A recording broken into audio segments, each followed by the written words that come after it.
welcome to a very beautiful morning here in Ihlamur Garden, which is one of my top 5 favorite places here in Istanbul, the Ottoman Royal Pavilion Gardens. And today, this beautiful autumn morning, you can see awesome autumn foliage here in this park. Take a look. See, that's the Royal Pavilion for all their weddings and birthday celebrations and stuff. And look at the autumn foliages. Whoa. And I'm here with, yep, let's shake it. But nice. See, today I'm going. Why? Only because they say only if you order latte you get a chocolate. You don't get a chocolate chip cookie with Americano. 너무 치사해. So, 어쩔 수 없이 today is latte. I hope I don't get diarrhea because I'm actually lactose intolerant. Wow, so beautiful. It's amazing beauty. See, just being immersed in this environment. Just hear the birds. Wow. The air is so fresh. Beauty of the autumn foliage all around.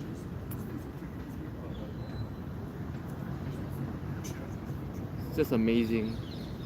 This is why this is one of my top 5 favorite places here in Istanbul.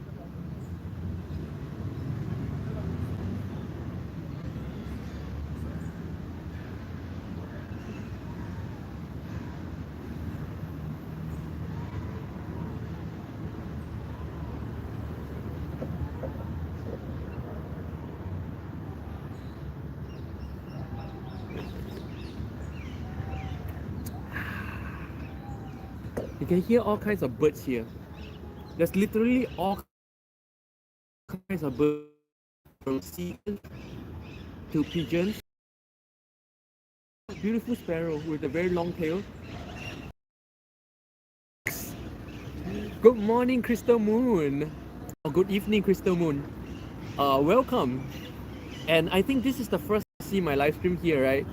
I'll introduce the place again when more people. But as you can see, so beautiful, yeah. And having a coffee here in such a park, it's just amazing. So this is one of my top 5 most favorite places here in Istanbul of all time. My top 5 most favorite of all time.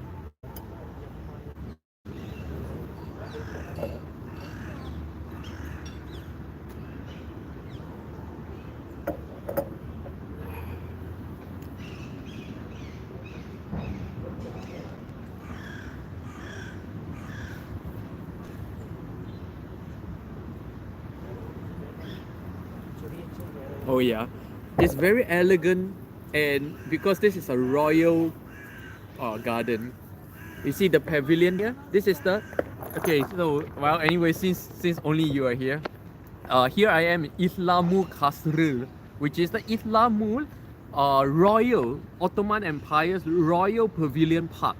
This is where in this pavilion they hold all their weddings and birthday celebrations, and they built an entire park around us. And in this park, you have free ranging peacocks. Yes, peacocks, ducks, all rabbits, seagulls, everything. All kinds of animals, free ranged. No, they're free to come and go everywhere. And I asked the caretakers, why are they not? They're not even worried that they may go out of the park. They just don't. It's so well taken care of. No cage. Later you can see some. During the morning, most of the peacocks will be centered there where they get food. Okay, later on the peacocks. So this whole garden is one of the top tourist attractions here in Istanbul. But even though I don't do touristy places, this is still one of my top 5 most favorite places here in Istanbul. And it's so close to my home, like 20 minutes walk.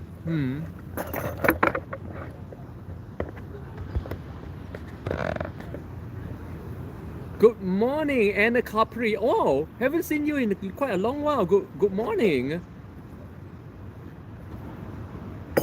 Black Deck Box, what's your opinion on this current stock market bubble? No opinion. If you want to know all my opinions about the stock market, you should join my stock market, my options trading Facebook group. Okay, so talk on the making. What's the big money making and sex? Very small things in life. Life revolving around money making or sex or money and sex. So small things in life. I don't bother. You know, to me, it's not even interesting to talk about such small things in life.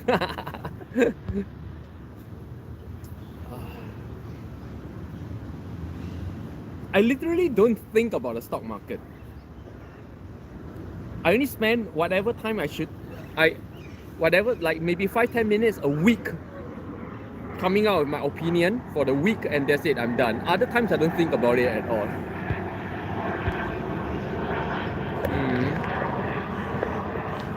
Yeah. Internet is not the best out here in Istanbul.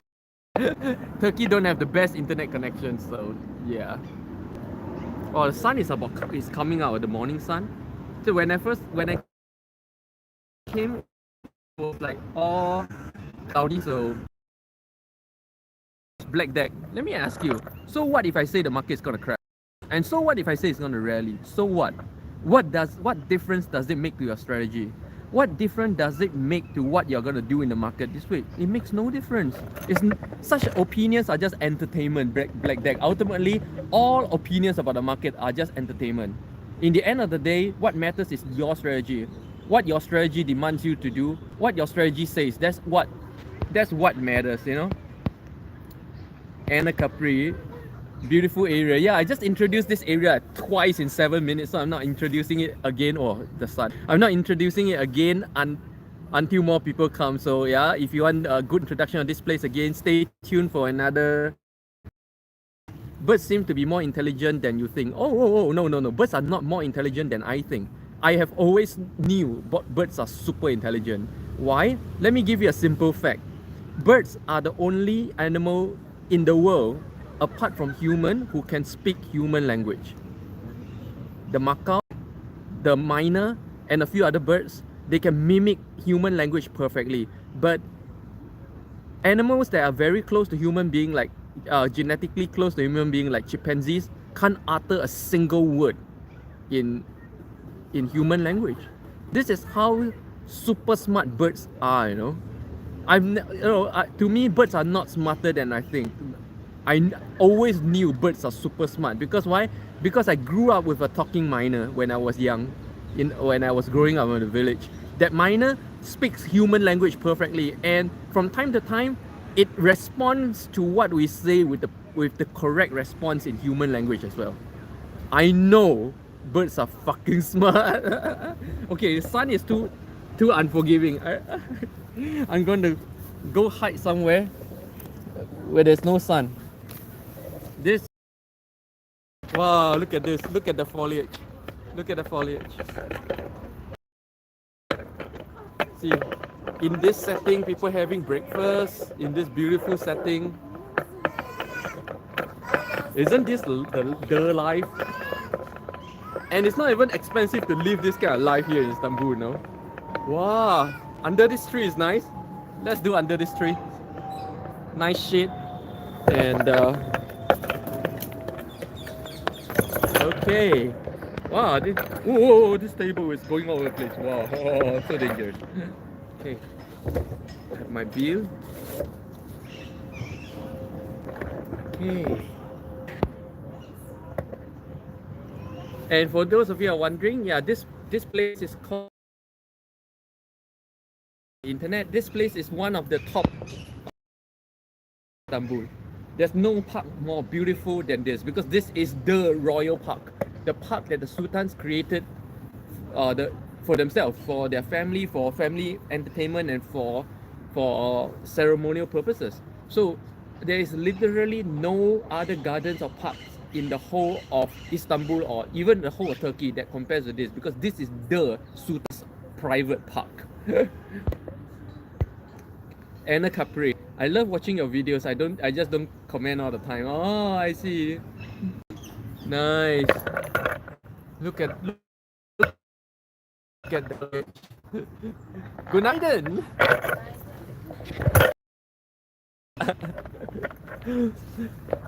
They know me because I come here often. This is my top 5 favorite places here in Istanbul.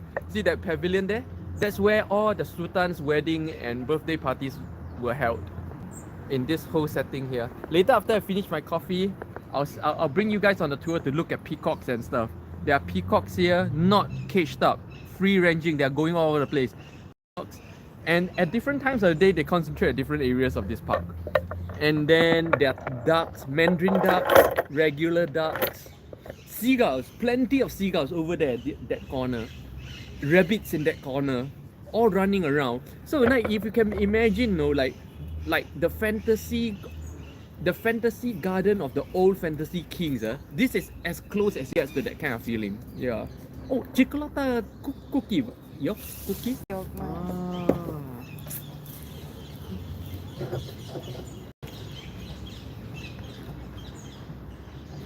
This is a breakfast place, for people that have breakfast in the park. So they don't serve anything with coffee. Like, they don't have anything to go with coffee. What a waste. And welcome. There's just 3 of you on right now, so nothing to welcome. Nobody new.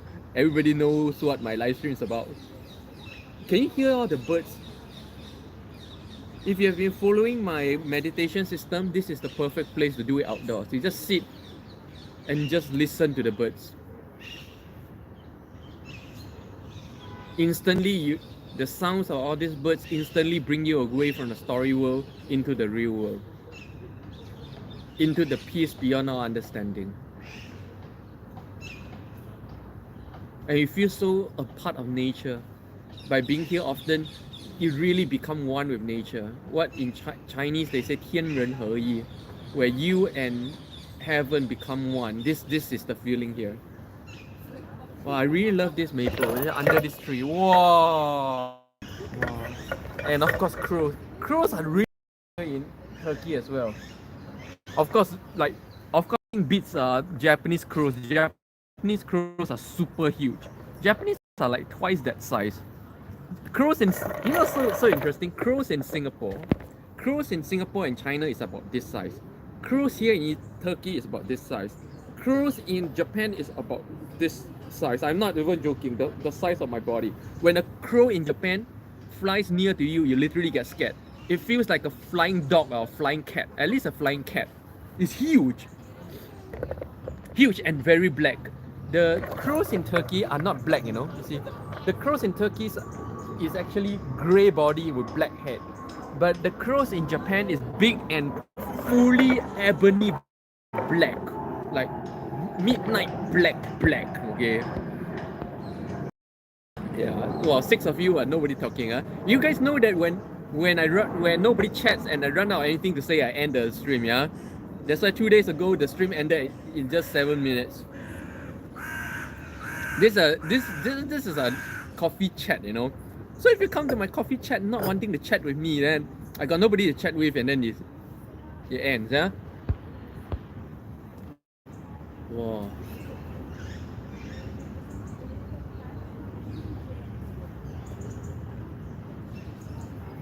Oh, I see people bringing families. I don't like flip the camera. Every time I flip the camera, I risk this thing hanging and the phone restarting. See, families bringing their kids. See, that part over there, that's rabbits. Only rabbits are kept under shelter because it's winter. They built that shelter only during winter, by the way. Only during autumn, winter when it's... good night. Good morning, welcome. Oh, this is my buddy here in the cafe. Okay. Nasılsınız? İyiyim. Okay. Sen? İyi. Teşekkür ederim. Geldin buraya. Ha? Geldin keyif yaptın. Evet. Bir isteğin var mı? Ha? Bir istek? Anlamadım. Yemek. Yemek. Breakfast. Breakfast na yapamıyor. Güzel. Beautiful. Selam. Selam. Teşekkür ederim. He's my best buddy here. Every time I come, My friends. he's most excited and most excited. He gets all excited whenever I come. Eagle lal. Man, such warmth, incredible. Anna Capri.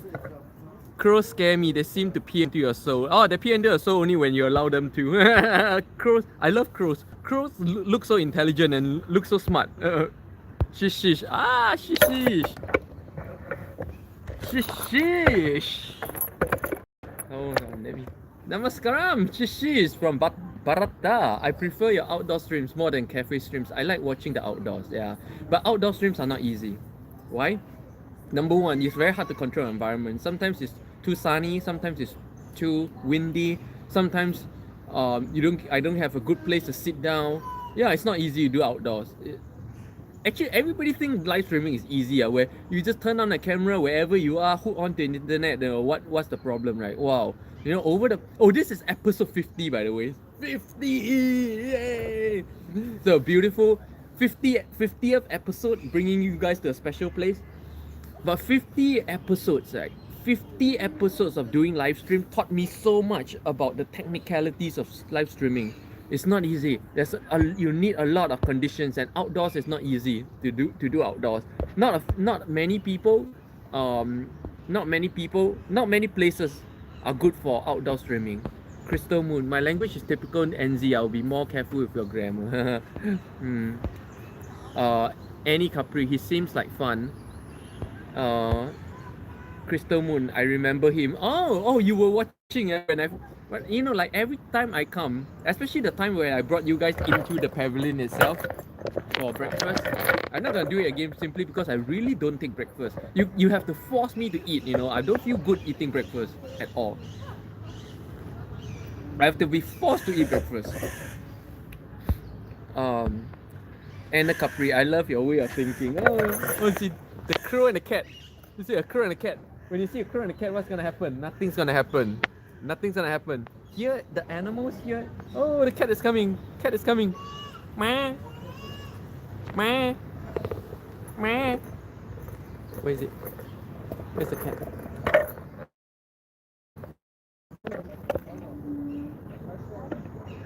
Meh. Okay. You say you're not boring old man. Shish. Easy, but that's exactly why it's such a delight when you do that. Yeah, much appreciated. Yep. Right now, so far, there's not a lot of places that I found worth of doing outdoor streaming. Maybe only 3 places here, my neighborhood park, and even that park is iffy because there's no cover, and so I really need to pick a super cloudy day to go to that park. And also same as the Bosphorus. Every time I stream at the Bosphorus, it's never so smooth. Always something is not right about streaming in the Bosphorus. Whether the sun, the angle of the sun, or simply the very strong winds at the Bosphorus. Yeah. And for those of you who just joined, welcome to episode 50 of the morning coffee chat here in Istanbul. And for this special episode, I'm in one of my top 5 favorite places in Istanbul, the Ihlamur Garden. Wow, very hard to, where they hold all their weddings, and everything has been preserved the way it is, including all the peacocks. Yes, you watch TV like the old Ottoman Empire harem with the peacocks roaming around. Yes, it's all real. Peacocks roam around here. There are 3 male peacocks and like 6 female peacocks roaming around.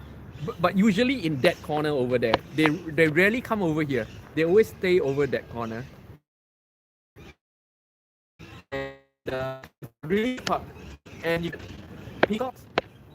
There's a in the middle where you have ducks, both mandarin ducks and regular ducks. Now rabbits don't do well in the winter. That's why every single winter they build that shelter for rabbits. Otherwise, when it's hot, they just let it roam. Everything is open. There's no cage for animals. They don't cage animals here. All the animals are free roam in the garden, just like you see in the movies. The kind of Istanbul Ottoman Empire kind of luxury. And but when it comes to cold weathers, they do build shelters for the rabbits. So it's really nice. And you know what? They build a shelter every winter and they take it down after that. And they build it again the next winter. How would I know? Because I've been here for almost 1 full year. So I've seen how this place work over past few cycles. It's amazing. And look at this. Boom! The winter foliage. Right now, this is the beautiful time to be in Istanbul. Early December, where the winter foliage is at full glow, yellow and everything. Most beautiful time to be here. Good morning, Kim Kyo. Good morning, B. Nice park with falling autumn leaves. Yes, this is the... Okay, what a great day to start your morning. I'm on the way to tuition teacher center with my kid. You're so carefree. Everyone can. Okay, remember, B. Anyone can. Anyone can if you choose. The problem is most people didn't choose to do this. That's the only problem. And for those of you just joined me, oh, hi, Beast Kid. Hello. What's the Limpeh? What's the Limpeh? What's the Limpeh? And yeah. For those of you who just joined me, welcome to a special episode 50 of the Limpeh Morning Coffee Chat here in Istanbul. And for this special episode, I brought you guys my one of my top 5 favorite places here in Istanbul, which is the Ottoman Empire's Royal Garden, where all their weddings and were held. That's the ceremonial pavilion over there, very beautiful. And the most beautiful thing about this park, autumn foliage, so beautiful. And the peacocks roaming around, roaming peacocks, roaming peacocks, all kinds of beautiful birds from mandarin ducks. And later when I finish my coffee, I'll bring you a tour. Okay, so stay around. In the whole of Turkey. Why? Because this was the actual private garden of the Sultan. So the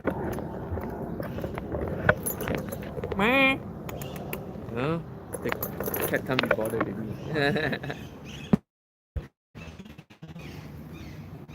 No. Good afternoon, Kenneth Ong. Either from Singapore or Malaysia or Indonesia.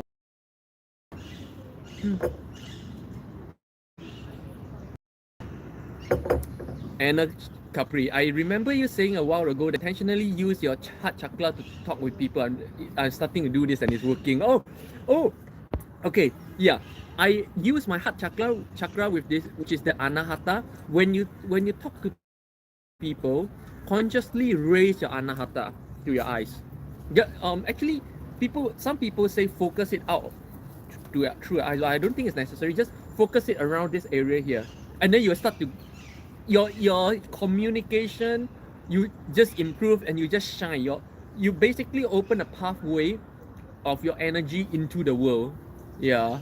I'm glad, Anna, that people, I just mentioned it and people try. Wow, I'm very surprised.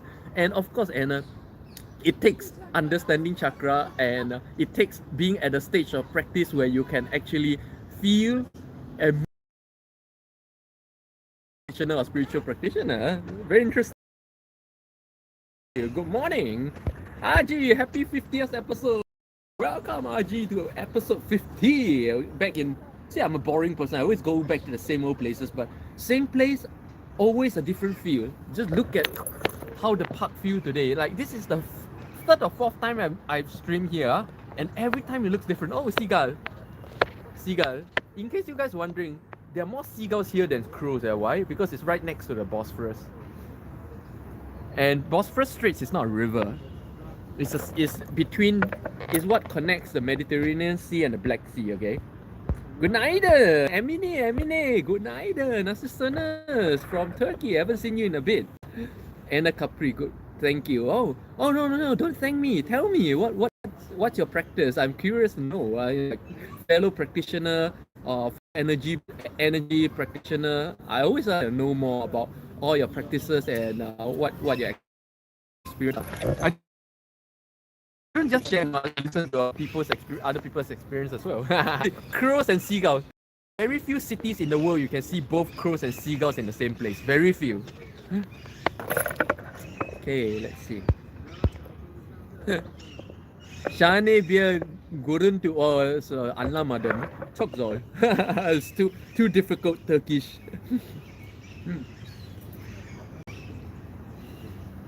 Wow, see, seagulls. Seagulls, their characters are like that. Their characters are kind of like they're thugs actually. Seagulls are very thuggish in the character is very like very thuggish. Not gentlemen. They are not gentleman birds. Wonderful view. Wow. Yeah. This is the Ottoman Empire's Royal Pavilion Park. The Ihlamur Garden. One of the most popular what's that tourist attraction here in Istanbul, and my top 5 favorite places in Istanbul. 20 minutes walk from my home, and you can have a coffee while taking all these things in. Isn't it amazing? And look at the foliage. Seagulls are very, very gangster. Seagulls are just waiting to snatch your food. You look at their beaks. The beaks are like pointed and oh, okay, seagulls looking at me right now. I wonder why.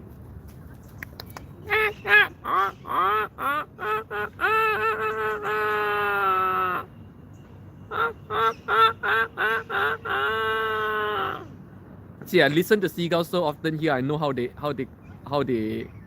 talk. It's not you know. It's they start with and then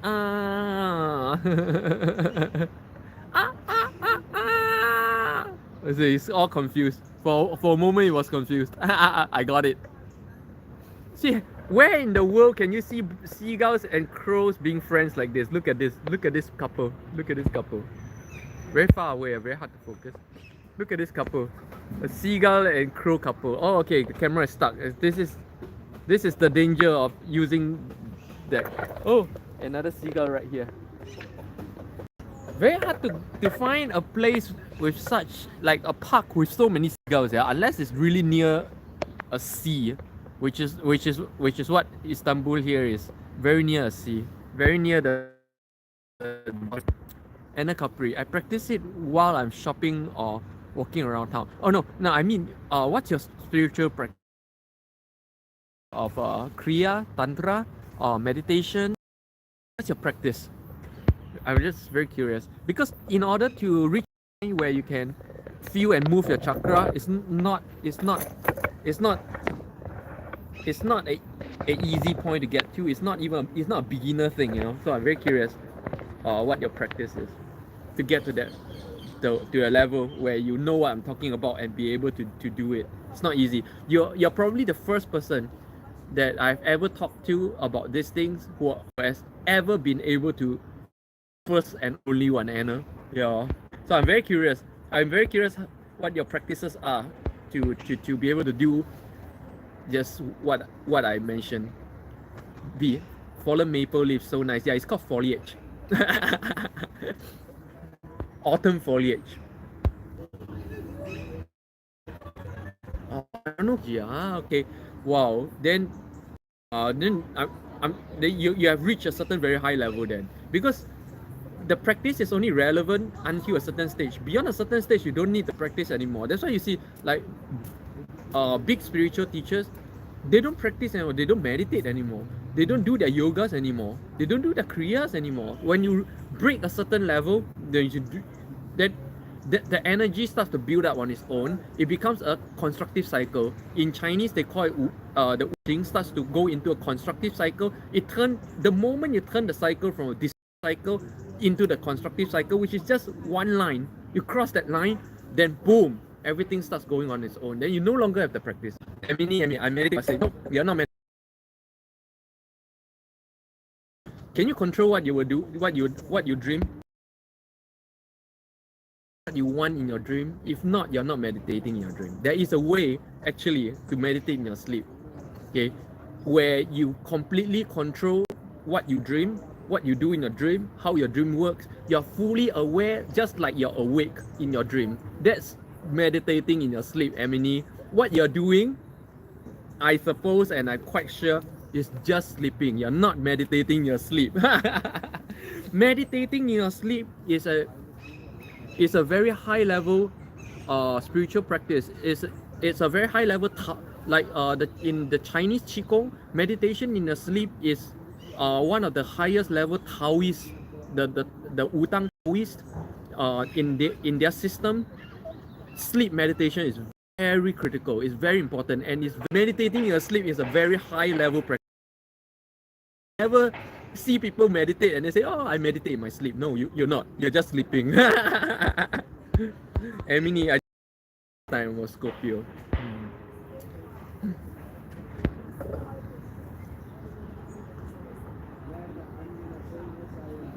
But you know, just to create some awareness about this issue, because this is not the first time I hear people tell me that, oh, I meditate in my sleep. So now you guys know this actual thing. Meditating in your sleep is an actual thing, and it's a very high level practice, and not everybody can do it. And it's a very fun practice, which allows you to create an entire world in your sleep.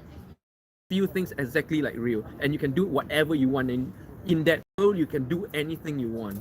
That's sleep meditation. Full aware sleeping. Fully aware sleeping. Meditation is all about being fully aware. Even when I'm sitting there and when I'm talking, I'm engaging my brain, I'm not aware of how many birds. I'm not aware how many leaves just fell just now. I wasn't aware how many people was behind me talking. But when I meditate, I would know everything. I would know how many birds are around me. I would know how many leaves fell. I would know how many people are behind me. So when you're actually meditating, you're actually more aware than right now in this normal states, you know. So many people don't know. So just for education purpose, yeah.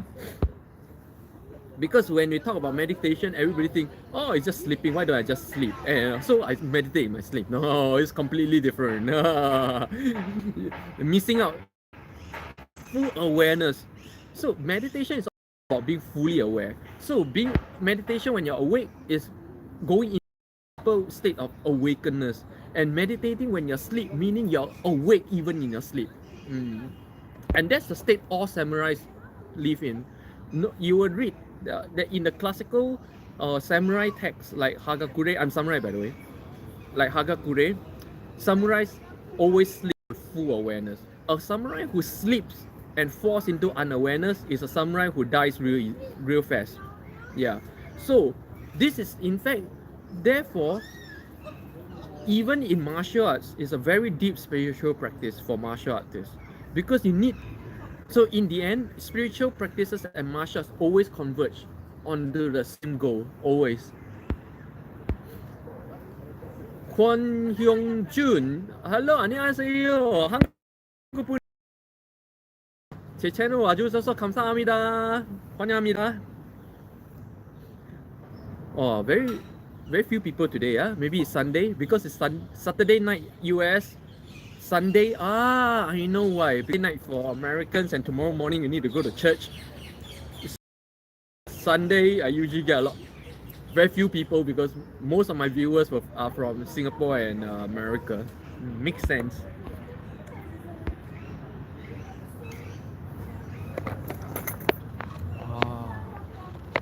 See. RG, 10 minutes of meditation in the morning, evening is ideal. 10 minutes? But anyways, everybody have your own practices. I won't comment. For me, any meditation session less than an hour is no meditation. But anyways, that's just me. Because anything less than an hour, at least in my own experience, right? Anything less than half an hour actually, you're just fighting your karma energy. You're just basically what it means is you're just fighting your body and your mind. Your body is still telling. It's even for me to settle both the mind and body again. So honestly, I doubt anyone is meditating when you do a 10 minutes thing. You're just fighting your body and mind, trying to settle them down, and before they are really settled down, you're finished. So I don't know. I don't know. My own experience, I'm not invalidating what you're doing. Maybe you're following some kind of system or something that works that way. I don't know, but I'm just sharing my own experience. Yeah. Oh, cute one. Oh, Griselle. Cho Griselle. So cute. So those of you who just joined my live stream, welcome to episode 50. RG, yes, I don't do this. I was recommended this a long time ago. Yeah. 10 minutes of meditation is, in my experience, no meditation at all. 10 minutes is what you not even no you to get into a meditative state in 10 minutes, you need to be in the presence of an actual an actual guru or actual spirit energy center that give you the energy to do that. No, alone nobody can enter. Nobody I know. And experientially, I don't see any way to enter a meditative state within 10 minutes. Just not possible. It takes time to, okay, scientifically, what being meditative is just changing your brain wave from delta to theta. Meaning, when you're awake, your brain functions in a certain wave, and the meditative state is called the theta wave. So in order to change from delta to theta, it doesn't happen in 5 minutes. You need a process for the delta wave to go away and the theta wave to come up. It's not a 10 minutes thing.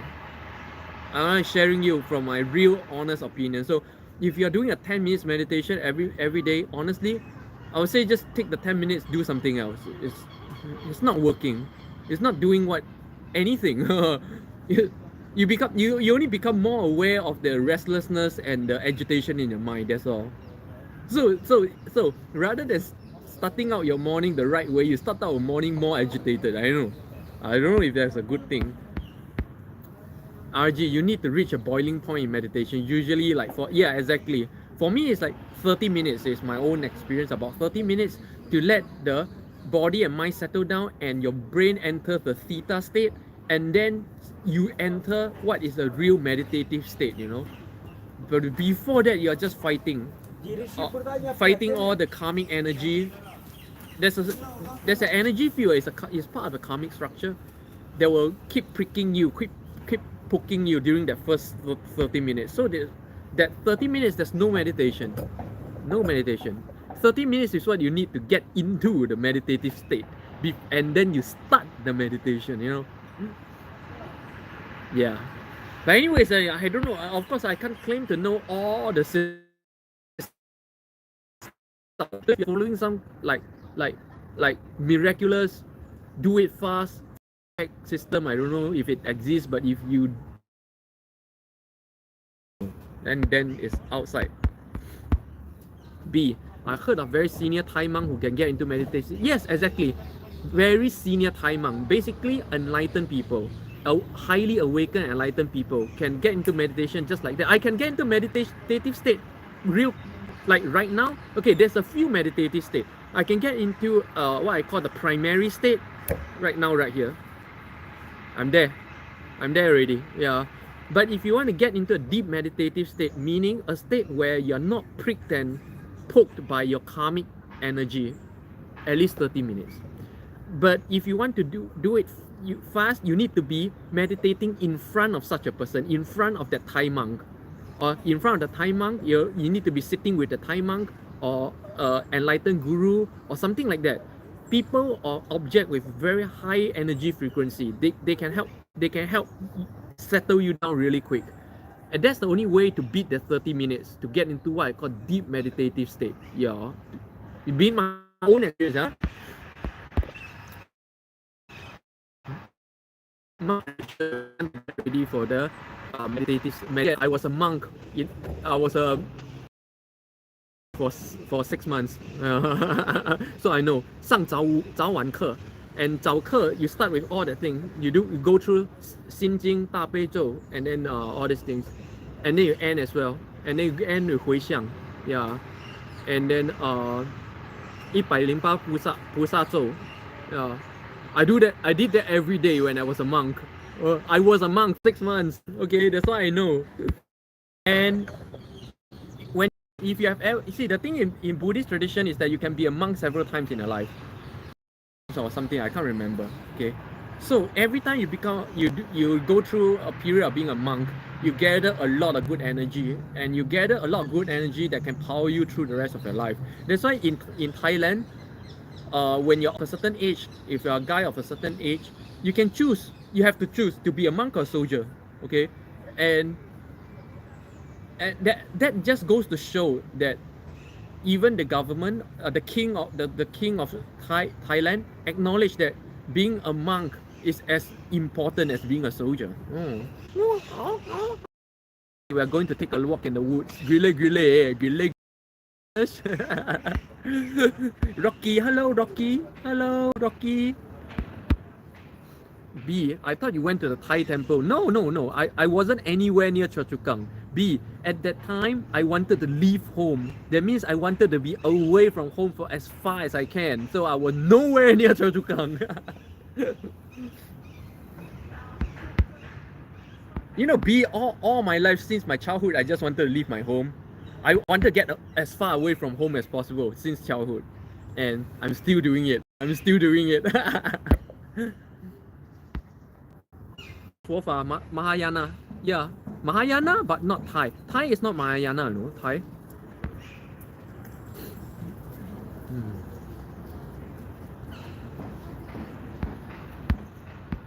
You know the Thai temple near Kit Hong? Oh, I don't really know. Kim Teo, runaway kid. Yeah, I've been a runaway kid since as far back as I get my legs strong enough to go away from home. I went away. Nobody can stop me. I left home, become a monk, and I told nobody. I didn't even tell my. So at the time, very interesting. Months I would have been a monk forever, honestly. If not that one day my mom found me at that temple. Because why? Because her friend goes to that temple and her friend recognized me in that temple and told my mom. And my mom came soon and then took me home. If my mom never took me home, I would have still be a monk. I'm telling you, I enjoy it so much. I enjoy being a monk so much. Such a good life. Such an amazing life. You know, when I finished my monkhood after 6 or 7 months, when I went into society again, right, when I left the temple, immediately the whole world looked so foreign to me. The whole world looked so insignificant, you know. It's such a, and my mom to force me to eat meat. I just refuse meat. I eat meat. I smell meat. I vomit. Yeah, the moment I smell meat, I threw up. Well, and my mom really forced me to eat meat and everything. Basically, my mom converted me back into a normal human being. Honestly, now that I think about it, if not for my mom, I would have achieved what I wanted way earlier. What a waste. What a waste. Good thing I ran away. Good thing I never turned back. Free spirit. B, yes. Chinese Buddhist Mahayana, yeah, Mahayana. That's why all my sutras are in Mandarin. I can still do my sutras in Mandarin. That's why, you know, a lot of people, you know, when we talk about what's your religion, they go like, I'm Buddhist. They're like, okay, so do you know the Heart Sutra, the Sin Jing? Oh no, I don't know any sutras. No, I'm telling you right here, right now, if you don't know any sutra, you're not Buddhist. Okay, finish. Let's end our discussion. You don't know any sutras, you're not Buddhist. Sense is not being a Buddhist. Okay, yeah. B, why run away? No way to build a relationship? No, I was never interested in a relationship in the first place. Since young, I have this feeling. Since young, I wanted to pursue something more. I don't want to be trapped within a certain framework. This thinking that I have today existed since as far back as I could remember in my childhood. I wanted a way. I wanted to break boundaries. I wanted to explore more, realize more of this world and what's being human is all about. You know, when I was like less than 10 years old, my biggest question is always, what is being human about? I didn't care about schoolwork. I didn't care about cartoons and dramas and all that stuff. I only care about understanding why am I here? why am I in this driving this meat body? You know, before 10 years old, I never felt like this is me. No, I always felt like I'm trapped in a meat body looking through two holes into the world, and I always wonder what the heck am I doing in this meat body looking at the world through these two holes? What's the purpose? What's the nature of this existence? That is my biggest pursuit since as far back as I can remember. And so from then I tried to understand this riddle from two different areas, from martial arts and from religious and spiritual practice. And being on that path, naturally I always want to break out. Naturally, to me, family means nothing. In fact, nothing. No relationship mean anything to me. To me, understanding the existence and understanding the nature of human life has always been my top and only priority since as far back. Means absolute zero. Extent, I don't know my brother's birthday. I don't know my mom's birthday. I never cared for this kind of things. RG, yeah, you would be an amazing monk, or really, you know, really. Now to think of it, really, if my need to go through what I go through, I need, you know, honestly, being a monk all my life. Oh, I want to get a better angle. Being a monk see, this angle is much better. Being a monk all my life would have been too simple. And I honestly, I think I would run into a bottleneck very soon enough, because I need to have gone through what I've gone through all my life. I need to have understood the nature of money. I need to have understood the nature of human society in order to put into context everything that I've learned. So I would say it's a good thing that my mom took me out of the temple. Otherwise, I would have been too comfortable a monk. I totally enjoyed, like I loved that life. Interestingly, seems a more daughter kind of thing to build a relationship with parents. Yeah, I don't know if it's a son or daughter thing. Yeah, but I do hear that a lot. Amazing. I'm trying hard to memorize the. Why is it tough? 观自在菩萨，心生般若波罗蜜多时，照见五蕴皆空，度一切苦厄，舍利子，色不异空，空不异色，色即是空，空即是色，受想行识亦复如是。舍利子是诸法空相，不生不灭，不垢不净，不增不减，是故空中无色，无受想行识，无眼耳鼻舌身意，无色声香味触，无眼界乃至无意识界，无明亦无明尽，乃至无老死亦无老死。无苦尽灭道，无智亦无得，亦无所得，故菩提萨埵菩提，故说般若波罗蜜多处的心无挂碍，故无有空，故远离颠倒梦想，究竟涅槃三世诸佛，故知般若波罗蜜多咒是大圣咒是大明咒是无上咒是无等等咒，能度一切苦等真实不虚，故说般若波罗蜜多咒即说咒略。Gate para gate para sangate bodhisattva. Wow, this is the first time I have ever publicly recited the Heart Sutra. Yeah, this is my version of the Heart Sutra in full Mandarin, because that was how I learned it in the Chinese temple. And I remembered it all my life. Why a monk to a Sunday school teacher? I'm born a Christian, so the Christian point of view to me is very important as well. Okay, to me there is no conflict between Christianity, Buddhism, and Islam. Everything is all one same thing. And Christianity and becoming a Bible scholar and a Sunday school teacher exposes me to the second most important question of my life. Remember, there's two questions. One is the nature of life. Second, where the history of life. And to me, Christianity, the whole Abrahamic tradition, and gave me the key to understanding the beginnings of life and the beginnings of where we all came from and how it worked. It's very deep. I'm telling you, the Bible stories are not as simple as it is. Okay. And Buddhism is spiritual practice. It's different. One is studying history. One is studying history and what happened and how a mystical being called God or Elohim, okay, God, many names, there's no one God, there's no such thing as, in fact, there's no such word as God in the whole of the original Greek and Aramaic Bible, okay, there's no such different references to a supreme being, which we can all argue are different, okay, but anyways, that's another thing. That's why you see, Buddhism is spiritual practice. Christianity is understanding history. Yeah. And understanding history and genetics.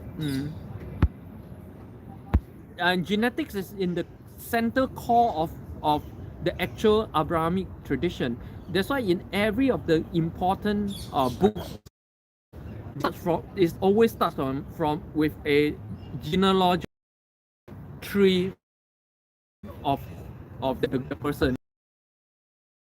Key people, David, Jesus, when they talk about them, the first bloodline. The whole Bible is all about genetics. It's all about how genetics started. It's all about how genetics first got corrupted. Yes, we all have corrupted genes. That's why we cannot marry our own sister. That's the reason. And it's not for morality purpose. It's not because of morality. If you guys think not marrying your own sister or relatives is a taboo because of morality, it's not about morality. It's about genetics. Okay, and all this the Christians or the Abrahamic tradition understood genetics way before modern people. And becoming a Bible scholar opened the other key for me to understanding the nature of life. Good morning, Alpha is from Kathmandu, Nepal. Okay, for those of you who are always with me, you know where I am. I don't even have to introduce again. B, impressive. About 10 to 15 lines is all I can do for Heart Sutra. The Heart Sutra is like the primary school textbook. Okay, the primary school textbook of Mahayana Buddhism. If you don't even know the Heart Sutra, you're no Buddhist. Because that is the rumen. If you want to be initiated into Mahayana Buddhism, that means you want to cross the Menkan into being known as a Mahayana Buddhist. You first need to know the Heart Sutra. You don't even know the Heart Sutra, you're no Buddhist. That's how Buddhism works. Okay, there are different stages of sutra. It's all in different stages, and it's all arranged in a way like elementary school and college level. If you don't go through the levels, you're no Buddhist. So understand that. So you're still trying to be Buddhist. You're not yet Buddhist. There is a difference between just knowing the theories of Buddhism and actually knowing the sutras. Is completely different, because the actual power and the energy of Gautama the Buddha, which is still existing in today's world, because this is still the era of Gautama Buddha, you can only tap into his energy field. Why is it saying that right now is still the era of Gautama Buddha? Because right now, for 500 years, his energy field is still around, and therefore you can tap into his energy field in order to raise your own energy. And in order to tap into that energy field, you can only do it through two main sutras: the Heart Sutra and Tapechou, the Compassion Sutra. If you cannot chant these two sutras, you're not tapping into the energy. You are not a Buddhist. End of story about what it takes to be what we mean to be a Buddhist. Okay, so many people think they are Buddhists. They think they are Buddhists, but they're really not Buddhists. They don't even know the Four Noble Truths, the 世界谛. They don't even know the 八正道. They don't even know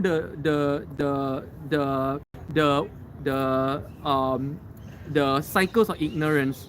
I forgot there's a sexy term for it, but I forgot the term. If you don't know this, these are the primary school rumen things of being a Buddhist, Don't know all this, you're no Buddhist. Honestly, I gotta be very frank, because so many people around the world, they think they are Buddhists when they are really not Buddhist, right? Oh, Kim Teo, why don't you pursue anthropology? That's a good question. Really, I have in Singapore when I was schooling. There's no such thing as anthropology in universities. Anthropology was big only as a subject in America and some parts of Europe maybe. It's not, it was, I didn't have an opportunity to do anthropology. And by the time right now that I can do anthropology, I really don't want to waste like 4 years of academic time anymore. For me, I understand more about anthropology by being out here with people and exploring the places of people. Yeah. Do you think there's a reason for everything? Of course, there's a reason for everything. You were meant to experience a variety of life experience to get to where you. Yeah, exactly. There is a reason for everything, of course, because why? Everything is cause and effect. It's all part of the karmic structure. Karma created this world. Without karma, without cause and effect, there's nothing. Nothing exists. Even this building exists because there's a reason. There's a cause resulting. There's a cause resulting in this effect. Everything is cause and effect. Everything is inqua. Everything is inqua. Everything is karma. Okay? So everything that we can see, even this cat right here, right now, is here for a reason. 100% there's a reason why it's here right now. Without a reason, without a karmic structure, without a full karma, external, internal structure, this cat wouldn't be here. You know? Yeah. So everything, every single little thing, even getting bitten by a mosquito, it's a complex series of reasons that too complex for the humans ignorance to understand. Ignorance stems from where? Stems from limited perception. Limited perception stems from we can only see and hear a very limited amount of things based on the sound wave and the light waves, you know. B. Where is the 大悲咒 then if Heart Sutra? 大悲咒 is the, I would say, is the middle school. That means once you get past the Heart Sutra, which is Xin Jing, once you are initiated, you need to be initiated. It doesn't, okay, you need to understand this. Learning the Heart Sutra and learning the 大悲咒 on your own does nothing. You need to be initiated. That is a process. You need to be initiated by a senior monk into these practices, okay? If you just memorize the 大悲咒 or you just memorize the Xin Jing on your own at home, it does nothing for you. Nothing. Okay? So, now, once you're initiated into the Heart Sutra and you are officially a Buddhist, okay? That's after you have memorized and initiated into the Heart Sutra, you will go through an initiation ceremony. It will initiate you into the 5 practices. And that's when you are officially given the rights to wear the Buddhist robe, and become called a 居士. If you are not a 居士, you are not a Buddhist. From that point on, you start to learn about the 大悲咒 and the 金刚经. Okay, this is the real central core context of Buddhist understanding the 大悲咒 and the 金刚经. Okay, after you do the 大悲咒 and 金刚经, you go into the 莲华经, 妙法莲华经, Myoho Renge in Japanese Zen. Okay, so that is how you and then once you go past that stage and you attain a certain level, which you reach a bottleneck. To break that bottleneck, there's only one way: to become a monk. Once you become a monk, you sow pichu jie. So you become a pichu. You take the I don't know what jie is, because to me Buddhism is fully Chinese because I went to a Chinese temple. Okay, so I learned everything in Chinese, and so that's when you will sow pichu jie, and then go into the next level of practice, which will break that bottleneck. So ultimately, to become a real Buddhist, ultimately you have to be a monk. Ultimately, Gautama the Buddha, which is Sakyamuni the Buddha, his goal was to make everybody a monk. That was his goal in life, you know. Of course, too bad he had a really short life, but his goal in life was to make everybody a monk. Because ultimately, if you want to break the bottlenecks, there is a few very obvious bottlenecks on the path of Buddhism. Once you reach each bottleneck, it can only be broken by going up to the next level initiation, and ultimately, the ultimate level of to break the ultimate bottleneck, there's only one way: become a monk. So that means, see, that's why being Buddhist, claiming to be Buddhist, is if you are ultimately a true Buddhist, always, if if you're not ready to go all the way to be a monk, honestly, you cannot, in your heart of hearts, say that you're a Buddhist. Because you will always be bottlenecked at a certain level, which will not allow you to realize the full realization of the purpose of being a Buddhist in the first place, which is the ultimate realization, which is mukti, which is nirvana. If you are not your goal, you're not a Buddhist. Yeah, you understand this so far? Like, you're not, like, if your goal is not to shoot an arrow to the bull's eye, so, and you only want to shoot the arrow right in front of your leg, then you're not an archer. Yeah, is that how it works? If you're not aiming for the purpose of that thing, you're not to doctor, then you're merely studying medicine, then it doesn't make you a doctor. Yeah, same thing. Being a Buddhist is a hard path. Being a Buddhist is not. I see, that's why I always laugh whenever people tell me, oh, I'm a Buddhist. So laughable. No, you don't know what it means to be a Buddhist. Being a Buddhist is not easy. Aji, you have to live by the daily philosophies of a Buddhist to be one. No. It takes more than knowing the philosophies to be a Buddhist. To be honest, Arji, when it comes to Buddhism, many people get it wrong, and many people have wrong ideas. Simply because, again, the thing I always say, because you only read about it, you have never really done it. Only when you really become a monk, pursuing the real path of Buddhism, then you start to understand. Until you do that, you don't understand. I got to be honest with you, Ajit. You don't know Buddhism. Knowing and living by the philosophies of Buddha do not make you a Buddhist.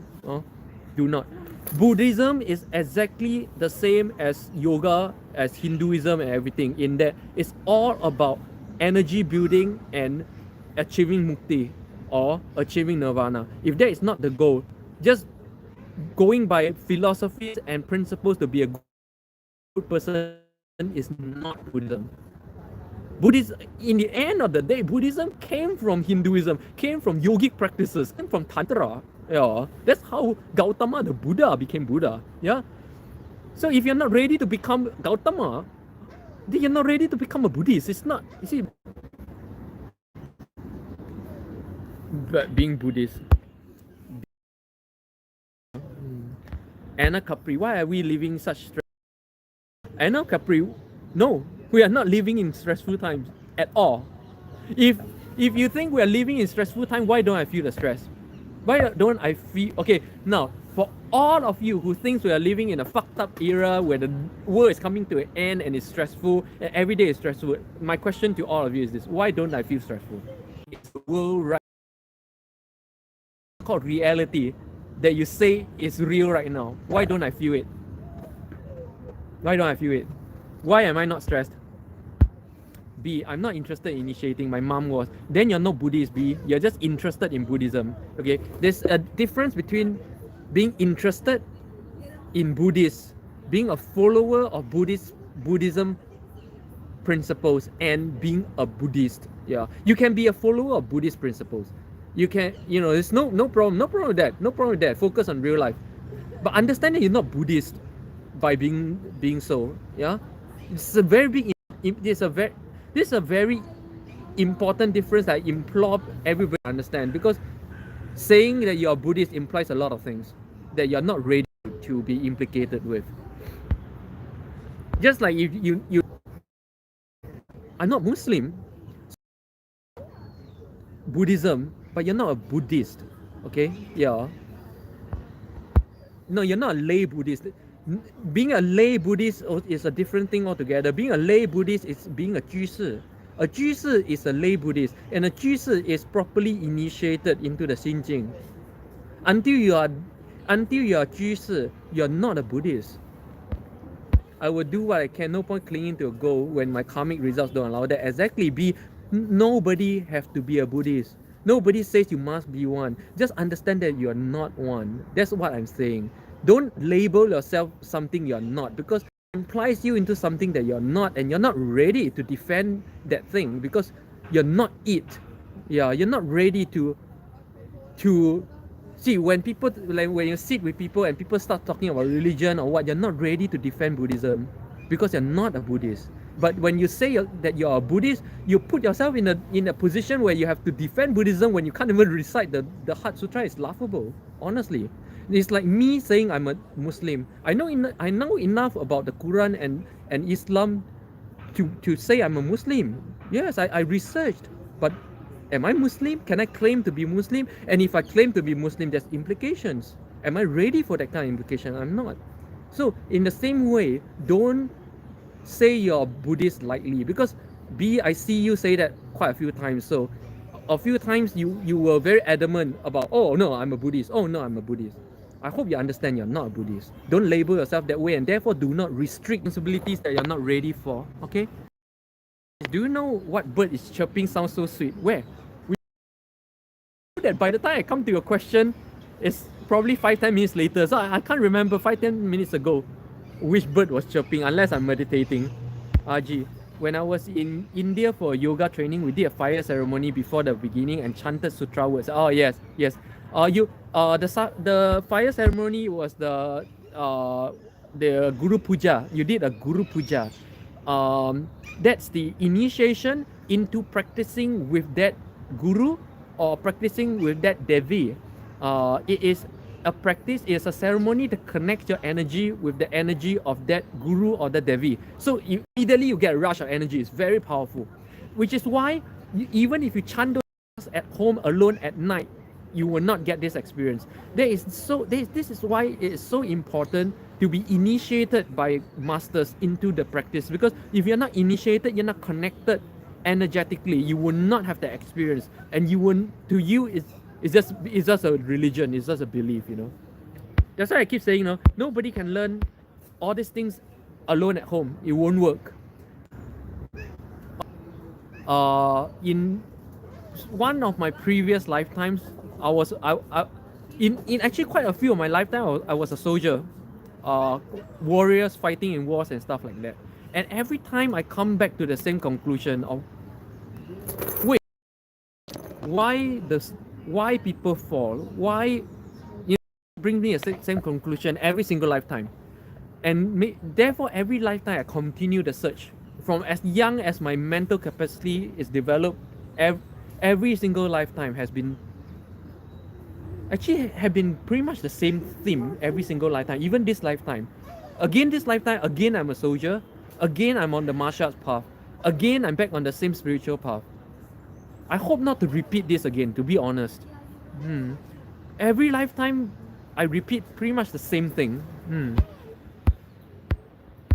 Aji, yeah, I was asking the question is by practicing the philosophies of a Buddhist to be one. No, yeah. Understanding the philosophies of Buddhism does not make you a Buddhist. Understanding the philosophies of Islam do not make you a Muslim. Understanding the philosophies of Christianity, all of these religions have their initiation. Honestly, if you're Catholic, you're not Catholic until you're baptized. That's the real belief. Unless you're baptized, you're no real follower of Jesus Christ.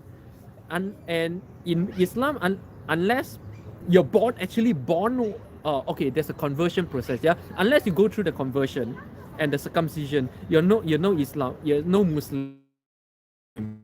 Unless you go to the initiation, you're no Buddhist. All major religions do the same connection ceremony that they go through. If you've never gone through these ceremonies, you are not of those religions, no matter how much you followed their principles of morality or whatever. Yeah, and it's the same with Buddhism. So that's why I keep saying, you're no Christian until you're baptized. You're no Buddhist until you're Jesus. All right, it's the same thing. You're no Muslim until you go through the full conversion. Kim Teo, you're not stressed because you don't have a boss and no children. Kim, many people with no boss and no children, they're stressed as well. And also, Kim, if you say that just not having a boss and no children means there's no stress, then you're admitting that this world is not stressful. You're admitting that we're not living in a stressful world. It is the boss and your children that give you the stress, not the world. We're not living in stressful times. That's what you're saying, Kim Teo, and that's what I'm trying to say. That we are not living in stressful times. It's your circumstances that is creating the stress, not the world. Günaydın. Merhaba.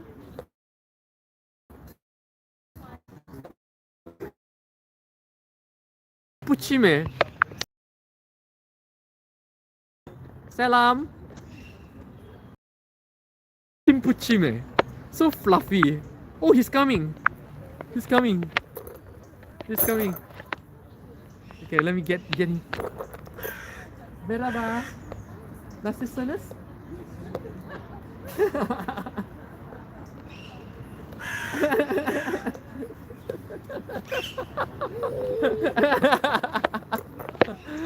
Oh, that's why Jesus said only children is allowed into the king the what's that the no the actual words is not kingdom of God. It's not kingdom of God. Well, anyway, so I'm forgetting all my Bible stuff. Elma, hi, Limpeh, hello, hope you're well. Hello, Elma.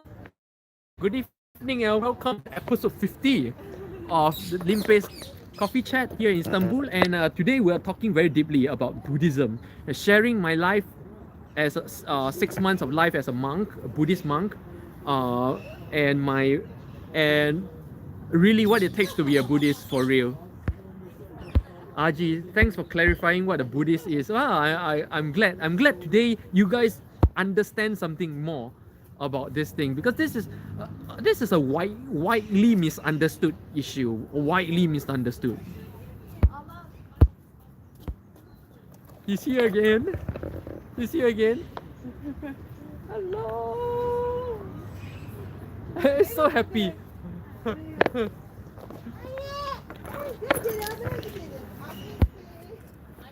Shish, and it's a major part of yogic tradition. Yep, shish here is a that obeys all the yogic traditions. Very powerful family. Not a lot of Bharatias today still obey the Ekidashi. Oh, shish here definitely. It's a lot of very spiritual people on my live chat actually. A lot of spiritual practitioners on my live chat. RG is a spiritual practitioner. Shish, MC, Shi, a lot. Real spiritual practitioners. Notice I never say B, yeah? Because B, you know about Buddhism, not practicing. Yeah, there's a difference between knowing and practicing. B, haha, I would never defend Buddhism. I know I don't know enough. I call myself a Buddhist as the conventional way to so now you know, B, you're not a Buddhist, okay, but you're interested in Buddhism. That much I give you. But you're not a Buddhist until you're initiated into the Heart Sutra and become a Jisi, okay? So if that's your path, do it. It's not hard, and it will gain you very deep insights into your energy, and you will gain you a lot of blessings for yourself and your family. Yeah, 100%. B, you can recall previous life. Yeah, once you reach a certain level, you can always recall a previous life. It's not hard. It's not a deep thing. It's not a Buddha thing. You don't even have to be you don't even have to attain to Arahat Guo. You don't even have to attain to Arahat or Bodhisattva to recall your previous life. You start to recall your previous life the moment you touch your karmic. The moment your practice is deep enough to touch and see your karmic structure. The moment you see your karmic structure, you see your previous life. Yeah, very simple. Not a big deal, by the way. Guys, people make a big fuss and a big deal over this kind of thing. Like, people make a big fuss over simple little things like opening your third eye, opening your chakra, recalling your previous life. These are very small things in your spiritual path. These are very small things you get even before you reach Arhat level. Yeah, in terms of the Buddhist structure, the first attainment level is Arhat level. You get all this even way before Arhat level. Yeah, I can't even say I attained to any level, and I already achieved all this. It's simple, and then it's simple to achieve into information channeling. It's easy to achieve into energy channeling. You don't need to be enlightened to reach these levels of attainment. You don't need to. You only need a certain level of awareness and and sensitivity and tapping into your energy system. That's all. Very simple things. Very small things actually. RG. Yes, I was with yogi masters and the fire of chanting was burning away the bad karma. Yep. We wrote down on paper our negative thoughts from the past and present and threw it into the fire. Yeah, to purify it. Yes. RG, yes, thank you. It's a lot of cosmic energy. Yep. Guru Puja is extremely powerful. Many people misunderstand Guru Puja, you know. Many people misunderstand Guru Puja as self-glorification of the Guru. No, they don't know how tiring it is energetically to stand in front of like 500 people, to be worshipped by 500 people is very tiring. They're sapping a lot of energy. Only people who are never in that position will think, oh, man, is what mega maniac, you know, want to be worshipped by everybody. No, that's not what Guru Puja is about, you know. Guru Puja is literally the Guru giving his energy away to everybody at his own expense, honestly, for nothing. Kim Teo, can you see other people's previous life? No, I can't. Only you can see your own previous life. Yeah, because I know there are masters who can tap into other people's karmic structure. See, previous life or all this life thing is all about the karmic structure. Once you can tap into a karmic structure, you can see all the previous lives. I know there are masters who can do that, but I'm not that kind of a master. B, interesting about previous life. For the next 5 years of my life, I see myself busy with my kids' education. Well, that's what you see in the next 5 years now. Okay, always understand that you can never predict what's going to happen in the next 5 years. You don't know. Just know that you don't know what's going to happen, and be ready to just live and accept whatever happens. That should be the practical attitude of life, is to never make a plan for the next 5 years and expect what to happen in the next 5 years. I'm telling you, life never works out that way. Life never even works out for me that way for a 1 year plan. Never. Never have my plan for the following year ever worked out the way that I planned. So the practical way of living life is just be ready to accept anything over the next 5 years. Anything. It's all life. That's all you need to do. Do your best every day and accept everything that happens. Because why? Because why must you accept everything that happens? You know why? Because you can't change anything that's happened. Because what is. What happened.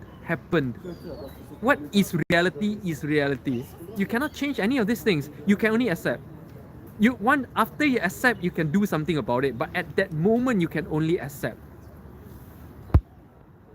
Shish, Aji, you're welcome. Your guru also provide you with a mantra. Yes. It also according to what benefit your energy. Chanting it daily will help you grow. Yep. And that's why everybody, the wrong thing a lot of people do these days is they go on the internet, open up YouTube to learn mantras. I'm sorry, no mantras work for you if you're learning from YouTube. Not even the Heart Sutra, not even the Compassion Sutra, not even the Papaisha works for you if you are simply learning it from YouTube. Because the backbone of all this is the energy from the person who gave it to you. Anna Capri, I needed this conversation. I'm deeply enjoying today's sharing because again, these are the kind of things I wouldn't think of to share if nobody asked me. And I really love to share, but I wouldn't have thought of to share if nobody asked me. Alphas, how do you take care of your eyes? Alphas, I'm not too into this topic today, or anti-aging things. So I'm gonna skip this for now. Sorry, Alphas. But if you want to do eyes, just go to my channel and search for eyes. I've made plenty of videos about how to take care of eyes. Yeah, just go to my channel and search eyes. RG, yes, shish. We were provided with a mantra individually. It was very beneficial. Yep. And that mantra is only beneficial because you received it properly from your guru. You know, you guys realize that I show everything on my Instagram, what I do every day. I even show I show my martial art practices.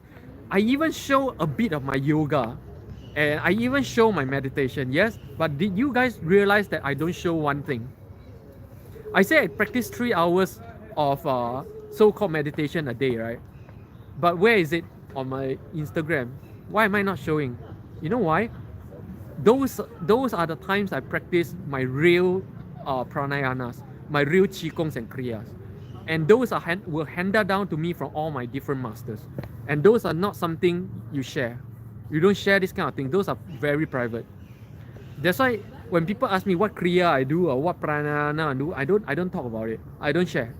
What qigong I do, I don't share. I don't share my qigong either. I got this all personally, especially my qigong. I received it from my master the hard way, very hard way. I'm not sharing. It's not.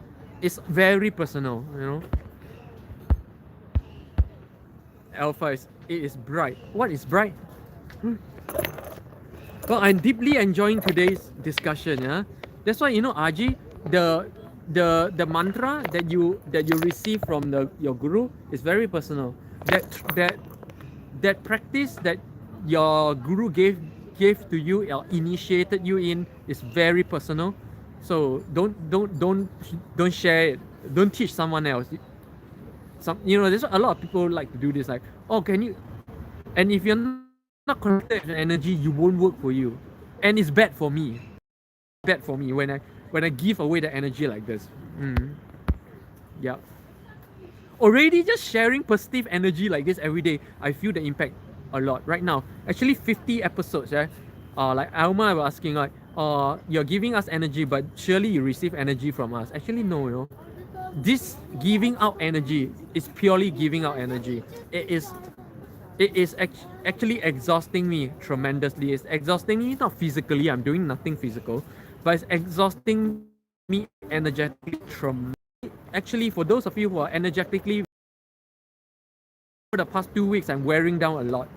You can see that I'm wearing down a lot. I'm becoming increasingly tired looking. You guys realize, for those of you who are sensitive to energy, did you notice this about me over the past 2 weeks? I am increasingly becoming very worn out because of this. Doing this live stream is not easy. Doing live stream is costing me my life energy. You never give away your energy easily. And this is why you never teach people your mantra or your energy.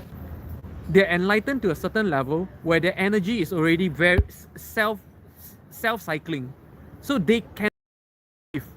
Not us, you know, we cannot. Honestly, I cannot.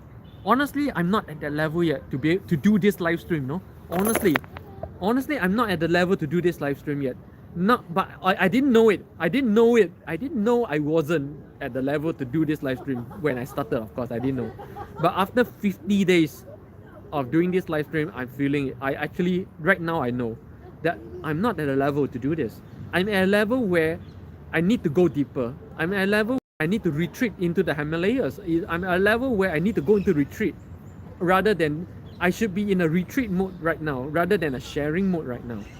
Yeah, honestly, this is what I actually experienced. Aji, never share my mantra. I never share my mantra. Yeah, I don't share either. I don't share. B, it's amazing you can talk for so long. Very tiring to talk for so long. Yes, it's physically tiring is one thing. No, it's energetically tiring. Shish. Receiving a mantra is rare now. You get mantra only when your guru acknowledge that you are worthy and you're capable of doing it. Many people are leave practice midway because lack of interest. Yeah. RG. Yes, I noticed you look a little tired since last week. Yes, it can drain your energy, giving lots of energy to others each day. Yes. Ever since last week, I felt it. Of course, last week I actually did a little experiment, an energy experiment which I cannot share. But actually, you see, since last week, you will see a big change in me since last week energetically. One big part of the reason is, of course, because of this live stream. The other big part of the reason is also because I challenged myself doing something that I should not do. I tested myself. I tested my level of attainment to see if I'm really where I think I am, but I'm not. And it hit me very hard. I'm not been able to recover. Yeah. In fact, I think I because of that I took 10 steps backwards. Yeah. Elma, you should take a break and recharge of energy. Go on a retreat. No, but I'm not taking a break only because I'm, like I said, I'm committed to doing this. This is my life challenge, to do this every single day, to keep this up for every single day for the next 1 to 3 years, to see what this becomes. This is also, I would say this is tiring. Yes, one thing. The other thing is, this is also, I think, a jie. In Mahayana Buddhism, we call it a jie. A jie is a bottleneck or a challenge that you have to overcome in order to go to the next level. I think if I go into retreat right now, I would fail this challenge. This is a whole new level. Good morning, go. RG, yes, I go on retreat. Resource yourself. I go on retreat a lot before, a lot. And when I retreat for months before. For months, I don't talk to anybody and I don't meet anybody. Basically, I shut myself out. Yeah. I was wondering if you are still in contact with your gurus. Yes, I'm still in contact with most of my gurus, but I lost contact with my China guru. My China master, ever since I left China, I lost contact because I lost all my Chinese means of contact, my WeChat and everything. So ever since I left China, I left contact with my China master, which is quite a waste, because I attained to many of the levels that he taught me before, but I was not able to share it with him. Honestly, I doubt he care. I doubt he care if I attain to those levels. Honestly, I doubt he care. I doubt he care if I attain to those levels. But when he first taught me, I was far from understanding these levels. Too far. I was like a baby when he first taught me. And he knew I had to go into the world. He knew I had to do certain things. So he read my karmic structure. He knew I had to do certain things. So he read my karmic structure, and he told me that my energy is full of wealth. I need to expand my wealth energy. So he sent me out, and from then I achieved a lot financially. I became extremely successful from those times. And of course, after that, I failed very badly. And so therefore, I knew the whole cycle of what human society and wealth and all these things really mean. And that allowed me to attain yet another level. And from there, I moved on level after level. But I've never been able to report to him how I've grown. He would have loved to know, but I doubt he cared anyways. Go, Lira dropping, is that good news for you? No, it's not good news for me. Lira needs to stay at about 13 US dollars. If Lira goes beyond 15, I see an economic meltdown and social unrest here. So it's not good news for me at all. Lira is good right now. 12 to 13 dollars. 12 to 13 lira against the dollar. Dollar to me is the sweet spot. 15 is very dangerous. Anything above 15 is no more good news. It's bad news. Right now is the best. So right now is the best time for foreigners, for tourists. But if you go beyond this, it's not good news. RG, Elma, don't exhaust yourself. Please take care of yourself. Thank you, Elma. RG, yeah. Energy, take a break. You can make the challenge after you come back. Rather than retreating to recharge, I'm trying to increase my energy to meet the challenge. I think that will help me break through. Not retreating and recharging and then come back, expanding, retreating and recharging. Then I get into a cycle. You see, this becomes a cycle. This becomes a cycle to keep me trapped at the same level. I don't want this.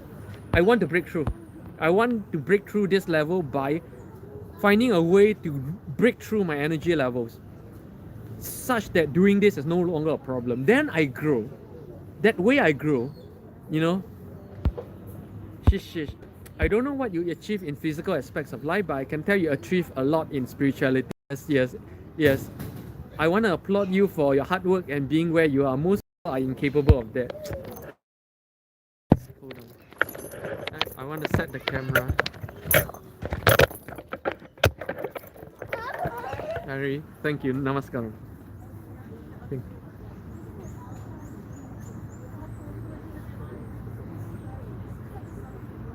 Thank you, Shishish. Thank you. Thank you.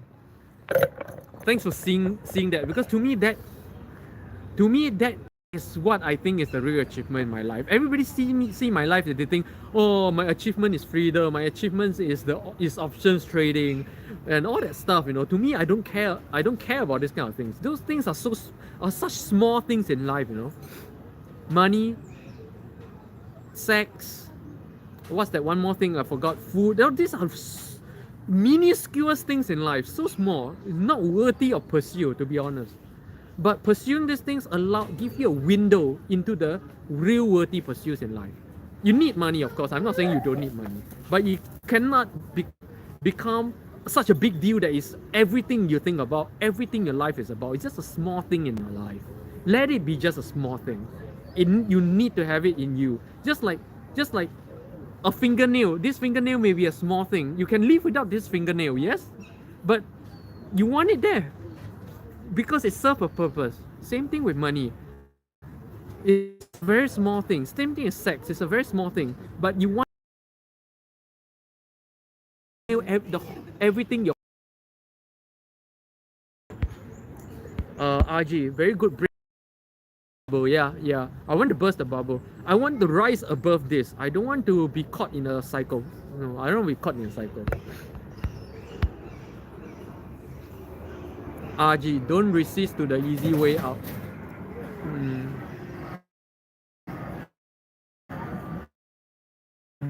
Well, every challenge is your chance to. This is my chance to grow. Okay, I made a mistake. 3rd of December wasn't my first year in Istanbul. 8th of December. Okay, I made a mistake. 8th of December. So I made a video about how Istanbul have changed me. A video. I already made the video. I'll post it on the day that on my first anniversary here in Istanbul, which is next Wednesday. Next Wednesday. And in it, I said the most important thing that happened to me in Istanbul is this live stream. This live stream is the most important thing and the biggest and most important thing that happened to me in my life in Istanbul in so many ways. This live stream has been a gateway and an opportunity into more breakthroughs in my life. Yeah.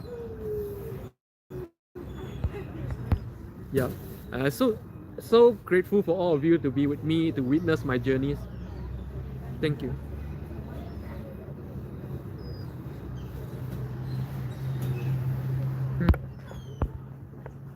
The crazy guy with a crazy life. So yeah, RG, feelings and emotions are temporary. You'll pass and you'll regain. Yeah, exactly. And not just that. I am finding more ways to deepen my practices and to increase my energy. Yeah. So that, to me, that's the real breakthrough. It's the same thing with money. You know, everybody talk about saving money. I always tell people don't bother saving money. So hold on. I need to shift away from the sun. If you need money in your life, don't keep thinking about ways to save money. Think of ways to make more money. You see, this is the same thing, right? If you need money in your life, you can do it 2 ways. 1, you can think of how to save money, or 2, you can think of how to make more money. So, what's the difference? The difference is if you merely know how to save money, you're caught in the same cycle. But when you learn how to, because of that challenge in your life, you learn how to make more money, you break through into a new financial level of financial wealth, right? It's the same thing in spirituality, you know. It's the same thing. I can do it. I can handle this situation in 2 ways. 1, retreat, take a break, and come back. Or I can break through and reach a new level. I always choose to break through. I would never choose to get caught in a cycle. Yeah. Don't get caught in a cycle. But today I'm very grateful that in this beautiful environment I'm having such an incredibly enriching conversation with people who understand. And again, I want to thank B for starting the conversation. Thank you, B. B, I'm not scolding you or anything. Please never take anything I say negatively. I'm just pointing out things because as a friend to all of you, I see tendencies in you guys over a period of time, over a period of 50 days. I've been noticing everything about how you guys talk and what you think about. And to a certain level which I'm quite confident, okay, this is where I can help you to break through in your thinking. Then I point out certain things, yeah? Yeah? Please never take whatever I say in a negative way. And if you receive negative energy from what I say, again, I'm very sorry. Understand that it's never meant to be that way. And in all goodwill and all blessings, I'll always hope for you guys to live a very happy life and be the most positive person in the world. Because only by being a positive person in the world, we can help the next person become positive. And one person at a time, we make this world a better place. This is the only way to save the world. And thank you guys so much for joining me again. Do join me again tomorrow morning, 10 a.m. Turkey time. Thank you guys so much. Go. How do you chant upon option? Okay, it's a very long history. In one of the episodes in my live stream, I tell people the whole history of how I started out in investment, how I got into options trading and everything. It is an episode I made streaming in Mura Cafe. I forgot which episode. So go if you're really so interested in how I started my investment life and how I get into options trading. Options trading is just one out of many investments I make, by the way, but I'm really good at it. Please look for. I made 2 episodes in Mura Cafe. Not Mura Cafe. I made 2 episodes in the cafe where you can look at the junction, a street junction behind me. Okay, 2 episodes. In one of these episodes, I shared about 30 minutes about how I get into this whole investment thing. So look for the episode if you're really interested. All right.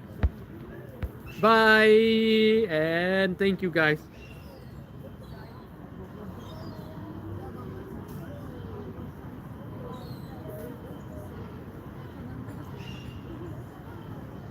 안녕.